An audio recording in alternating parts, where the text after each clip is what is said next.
दोन आरोपींमधला एक आरोपी सापडला जातो आणि दुसरा जिहादी तुम्हाला सापडत नाही, कुठंतरी याच्यामध्ये शंकेला वाव राहतोय। पोलिसांनी जर ठरवलं तर काय करू शकता हे महाराष्ट्राला माहिती आहे, परंतु पोलीस खात्यामध्ये सुद्धा जर काही अधिकाऱ्यांना कर्मचाऱ्यांना वाटत असेल आणि काही कोणाचा राजकीय दबाव असेल थोरात साहेब तुमच्यावरती किंवा तुमच्या वरिष्ठ अधिकाऱ्यांचा बी दबाव असेल तर तसं आम्हाला सांगा। आम्ही ह्या जनतेच्या अडचणी सुखदुःखासाठी आम्ही लोकप्रतिनिधी झालोय आणि जर काही खुमखुमी असेल कोणाला त्यांच्यापर्यंत निरोप जाईल, बरोबर खुमखुमी वापरतोय त्यांची खुमखुमी काढायला मी बी पक्का आहे आणि हे सरकारमध्ये जे देवाभाऊ बसलाय हा देवाभाऊ बी पक्का आहे। त्यामुळं आमच्या आया बहिणींवर हात टाकायचा प्रयत्न या पुढील कालावधीमध्ये संगमनेर तालुक्यात होणार नाही, या दृष्टीने आता या आरोपीच्या बाबतीत तुम्हाला भूमिका घ्यावी लागेल। या भागामध्ये 15 दिवस देतो तुम्हाला पोलीस प्रशासनाला, या भागामध्ये जेवढ्या अनधिकृत मशिदी असतील मदरसे असतील यांच्यावरती कारवाई करायच्या। जे अधिकृत आहे त्याला आम्ही विरोध करत नाही, पण अनधिकृत संगमनेर तालुक्यामध्ये अजिबात खपून घेणार नाही। प्रत्येक मुसलमान हा आमचा विरोधी नाहीये, पण जो हिंदुस्थानी मुसलमान आहे त्याच्या बरोबर सुद्धा आम्ही राहू, परंतु त्यांनी सुद्धा भान ठेवलं पाहिजे।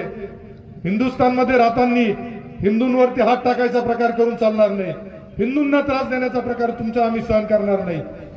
तालुका शांत ठेवायचा, मतदारसंघ शांत ठेवायचा, सगळे लोक गुन्हेगारी वागत असताना आरोपी हा कुठल्या जातीचा धर्माचा न पाहता त्याच्यावरती कारवाई झाली पाहिजे।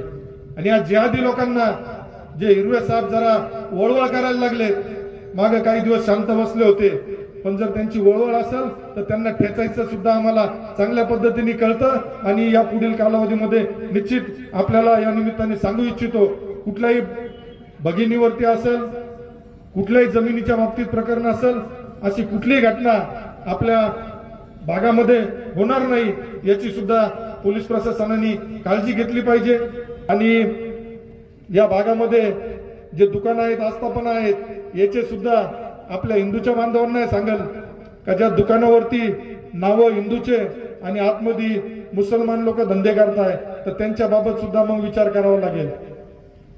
भोंग्याची कारवाई करा, मशिदी अनधिकृत मशिदी ज्या आहेत त्याची कारवाई करा, जे मदरसे चालताय त्याच्या तपासणी करा, बांगलादेशातून किती लोक आले ते तपासा, ज्या 22 बेकऱ्या चालू आहेत त्या बेकऱ्या नियमित आहे का, या अन्न सुरक्षेचे पालन करताय का, सगळ्या गोष्टींचं त्यामध्ये तुम्ही लक्ष द्या। बाहेरून जे लोक आलेत त्यांचे ओळखपत्र तपासा, तिथं आले तुम्ही काम करायला आले, रोजीरोटीसाठी आले, रोजीरोटी कमवा, आनंदाने राहा, परंतु आमच्या माता भगिनीला आमच्या हिंदुत्ववादी लोकांना जर त्रास देणार असेल तर ते आम्ही सांभाळणार नाही।